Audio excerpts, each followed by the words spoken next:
أعوذ بالله من الشيطان الرجيم بسم الله الرحمن الرحيم সম্মানিত সুধী আমরা দেখি যে আমরা অনেকেই গুনাহ করতে থাকি রেগুলার। প্রতিদিন গুনাহ করি আর প্রতিদিন তওবা করি, গুনাহও করি তওবাও করি। তাহলে এই তওবাটি আসলে গ্রহণযোগ্য কি না সেই বিষয়ে আল্লাহ তাআলা এখানে যে আয়াত দুটি আমরা তেলাওয়াত করব সেখানে পরিষ্কার রূপে বলেছেন কাদের জন্য তওবা কবুল হবে, কাদের তওবা গ্রহণ করা হবে, সেটাই আল্লাহ তাআলা এখানে বলেছেন। চলুন আমরা সরাসরি সূরা নিসা ৪ নম্বর সূরা ১৭ এবং ১৮ নম্বর আয়াতে চলে যাই। ইন্নামাত তাওবাতু আলাল্লাহি লিল্লাযীনা ইয়া'মালুনাস সুআ বিজাহালাতিন সুম্মা ইয়াতুবুনা মিন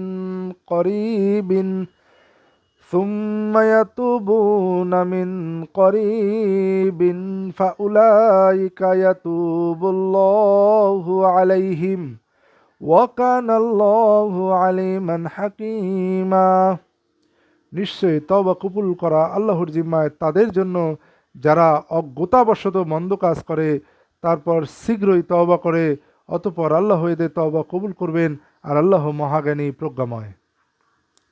তাহলে আল্লাহ পরিষ্কারভাবে বললেন নিশ্চয়ই তওবা কবুল করা আল্লাহর জিম্মায় তাদের জন্য, নিশ্চয়ই তওবা কবুল করা আল্লাহর জিম্মায় তাদের জন্য যারা অজ্ঞতাবশত মন্দ কাজ করে, তারপর শীঘ্রই তওবা করে, অতঃপর আল্লাহ এদের তওবা কবুল করেন, আল্লাহ মহাজ্ঞানী প্রজ্ঞাময়। তাহলে আপনি যদি ভুলবশত বা যারা ভুলবশত মন্দ কাজ করবে এবং খুব শীঘ্রই তওবা করবে, আল্লাহ তাদের তওবা কবুল করবেন। কাদের তওবা কবুল করবেন না এটা আল্লাহ তাআলা বলেছেন ১৮ নম্বর আয়াতে, সূরা নিসা ৪ নম্বর সূরা ১৮ নম্বর আয়াত। ওয়ালাইসাতিত তাওবাতু লিল্লাযীনা ইয়া'মালুনাস সাইয়্যাত হাত্তা ইযা হাদারা আহাদুহুমুল মাউতু ক্বালা ইন্নী তুবতুল আনা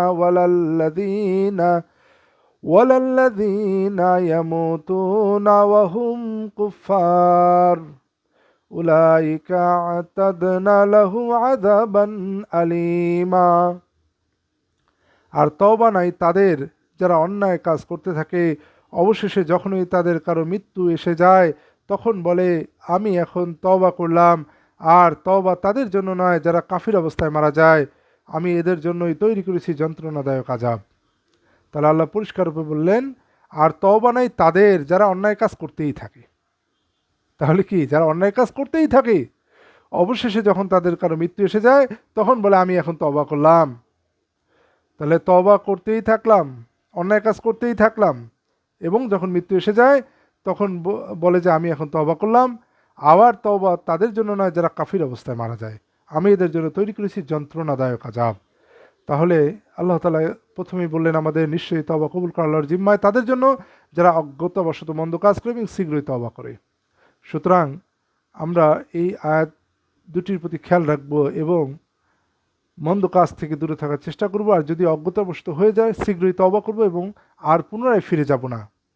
তাহলে আল্লাহ তাআলা আমাদের তওবা কবুল করবেন। আমিন।